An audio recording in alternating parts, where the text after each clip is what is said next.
जंगीशाही में अवां खे ख़बर ॾींदा हलो। मोहम्मद शफ़ीक जोखियो जी रिपोर्ट मुताबिक़ जंगीशाही जो रहाकू K4 जो मुलाज़िम अहमद इमरान जोखियो अवामी प्रेस क्लब ठट्टो में प्रेस कॉन्फ्रेंस कंदे चयो त 1.5 महीनो पहिरीं K4 में कमु कंदे हादसो पेश आयो, जंहिंमें 2 ॼणा फोत थी विया ऐं आउं ज़ख़्मी थी वियुसि।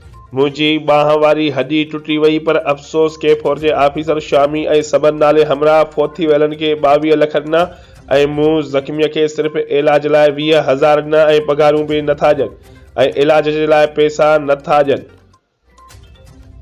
उन वधीक चयो त जॾहिं बि K4 ऑफिसर जी ऑफिस में वेंदो आहियां, मूंखे धिका ॾेई ॿाहिरि कढियो छॾनि था। उन मुतालबो कयो त मुंहिंजो मुकमल इलाज करायो वञे ऐं रहियल पगारूं ॾिनियूं वञनि।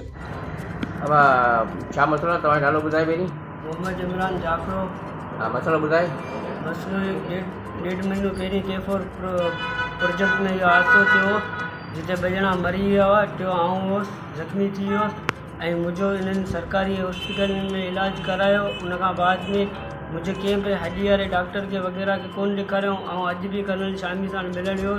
सिक्योरिटी वारनि मूंखे धका ॾेई मिली छॾियो, मूंखे पगार बि कोन था ॾियनि ऐं मुंहिंजो आइडेंटिटी कार्ड NIC कार्ड उन्हनि ते जमा आहे ऐं ॿियो कुझु कोन। मूंखे इंसाफ़ खपे। ॿियनि खे त 22 लख रुपया मिली चुका आहिनि, मूं कहिड़ो ॾोह कयो? मूंखे कंहिं हॾी वारे डॉक्टर खे कोन ॾेखारियो, CT स्कैन MRI दिमाग़ जी करायूं, आउं को उन्हनि खे चरियो थो नज़र अचां छा? जेके हिन में फोत थिया हुआ उन्हनि खे घणा पैसा मिलिया? उन्हनि खे 22 लख रुपया मिली विया आहिनि। मुंहिंजे मथां हिननि तक़रीबन 33,000 रुपया ख़र्च कयो आहे।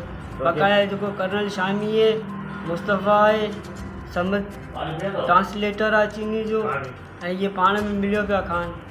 मूं उन्हनि सां जो कहिड़ो ॾोह कयो आहे?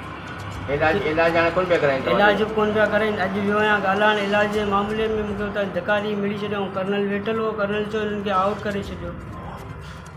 मूंसां इंसाफ़ कयो वञे। ऐं DC खे बि अपील थो करियां, IG सिंध खे बि अपील थो करियां, साईं मुराद अली शाह खे मूंखे इंसाफ़ खपे। मूं कहिड़ो ॾोह कयो?